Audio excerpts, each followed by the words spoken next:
Hebrews 10:24 says, "Let us consider one another to provoke unto love and to good works." Let us consider one another to provoke unto love and to good works.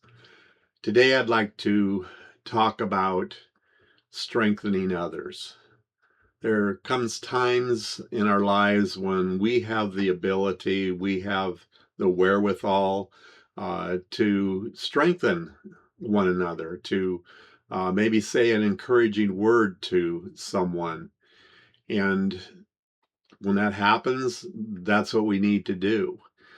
In the verse in Hebrews 10:24, the word provoke is a word that many times we think of as um, to offend or to irritate.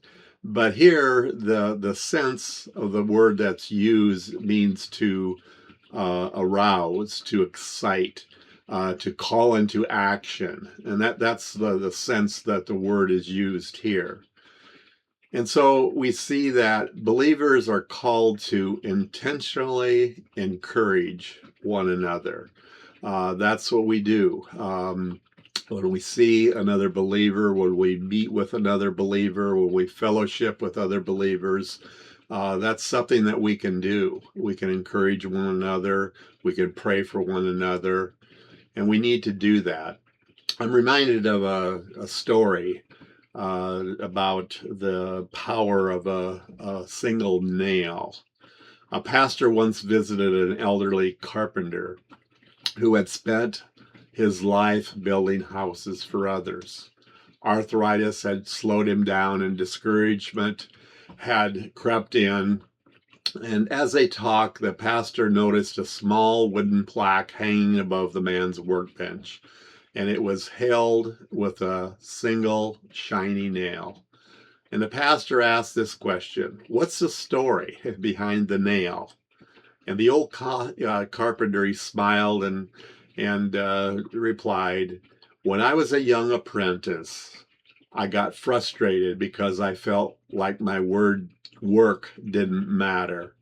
My mentor walked over, handed me a nail, and said, 'Son, sometimes all God needs is one nail driven in the right place at the right time.'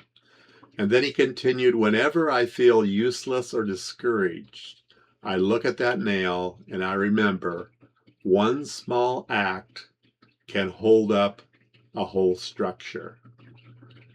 Then he added quietly, "Last week, a young man from church stopped by. He prayed with me, he read a verse, and stayed for 10 minutes. That one visit held up my whole week." Strengthening others doesn't require something big. It just requires one deliberate act. Hebrews 10:24 says, "Let us consider one another." So many times we focus on ourselves, don't we? What we need to do. We get so busy, inundated with everything that we think we need to get done. But it says in Hebrews 10:24, "Let us consider one another." God uses ordinary believers to hold up someone else's structure. Strengthening others requires deliberate thought, not just noticing the needs, but acting to meet them.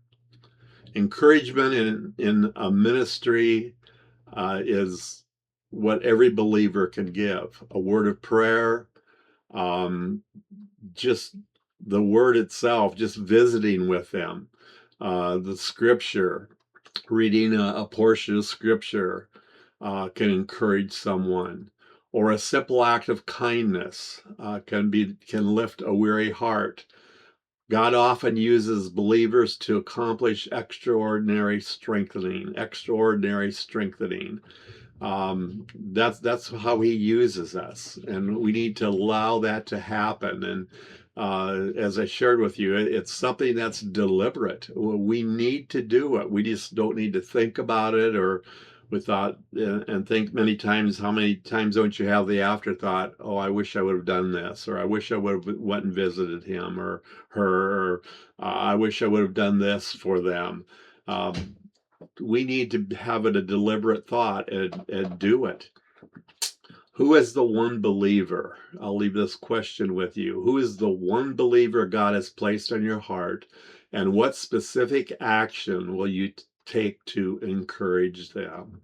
And that's something that maybe a goal you can do this week is think of someone. Maybe someone's in the hospital. Maybe someone's sick. Maybe someone you feel is down. Maybe you've met them at church and they just seem like they're a little off. Maybe you need to call them on the phone. Maybe you need to send them an email. Maybe you just need to go visit them. Um, there's times I know when people have visited us and they've brought us a little plant, and that's just a way to encourage them. That's the way that we can strengthen others. Well, thanks for joining me today on Time with Grandpa and Grandma. This is a scripture supplement, and it's been good that you can be with me.